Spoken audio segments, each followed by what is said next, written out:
তেল এবং পেঁয়াজ দিয়ে দিচ্ছি। পেঁয়াজটাকে লাল করে শুকনো লঙ্কা দিয়ে দেবো। কেটে রাখা আলুগুলো দিয়ে দেবো। এভাবে ভাজা ভাজা করে নিয়ে অল্প একটু লবণ, একটু হলুদ দিয়ে দেবো। আলু ভাজা গরম ভাজার সাথে দারুণ লাগে। আপনারাও বাড়িতে কী করে আলু ভাজেন সেটা কমেন্টে জানান। আল্লাহ হাফেজ, সবাই ভালো লাগবে অল ইউটিউব ফ্যামিলি। তো বুঝতে পেরেছো আজকে আমি কী রেসিপি করতে চলেছি। সাদা অয়েল, তেজপাতা, পেঁয়াজ কুচিটা লাল করে নেবো। লাল হয়ে গেলে আদা রসুন দিয়ে ভালো করে পেস্টটা বানিয়ে নেবো। সিদ্ধ করে রাখা বুট তার সাথে দিয়ে দেবো। সাধারণ লবণ, হলুদ, লঙ্কার গুঁড়ো, মিট মশলা 5 মিনিটের জন্য ঢাকা দিয়ে দেবো। 5 মিনিট পরে এইভাবে ঘেটে একটু নেড়ে নেবো। ভালো পরিমাণে পানি দিয়ে ফুটিয়ে নেবো। ঘুগনিটা আমার প্রায় রেডি হয়ে গিয়েছে। চলো লুচিগুলো এবার ভেজে নেই। তোমরা কি লুচির ডোটা বানানো দেখতে চাও? তাহলে কমেন্টে জানাও।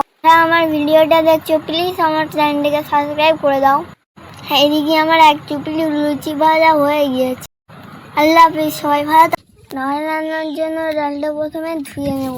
তারপরে তেজপাতা, পেঁয়াজ কুচি, জিরের গুঁড়ো, মরিচের গুঁড়ো, কাশ্মীরি লঙ্কা, ধনের গুঁড়ো, ছাই মশলার গুঁড়ো, মিট মশলার গুঁড়ো, ঝাল, হলুদ এবং সর্ষের তেল ভালো করে নেড়ে মিক্স করে নিয়ে 5 মিনিটের জন্য ঢাকা দিয়ে নেব।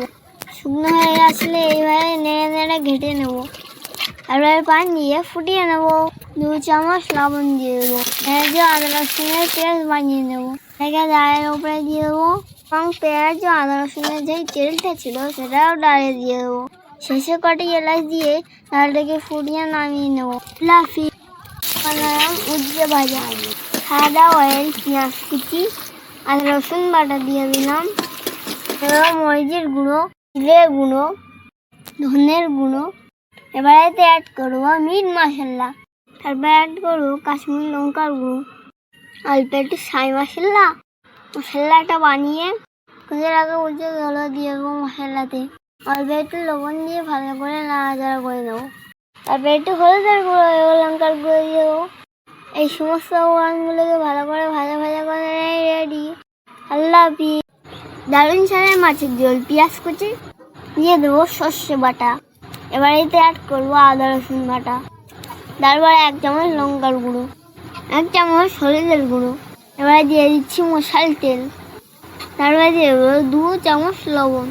এই সমস্ত উপকরণগুলোকে ভালো করে মাখিয়ে নেব। আমাদের অনেকের বাড়িতে বয়স্ক মানুষ থাকে, তারা কড়া পাকা জিনিস খেতে চায় না। তাদের জন্য হালকা পাকে মাছের ঝোল বানিয়ে দিতে পারেন। এবারে উপরে একটু ধনের গুঁড়ো দিয়ে দেবো। তারপরে স্বাদ মতন পানি দিয়ে ফুটিয়ে নেবো। ফুটিয়ে নিলেই রেডি।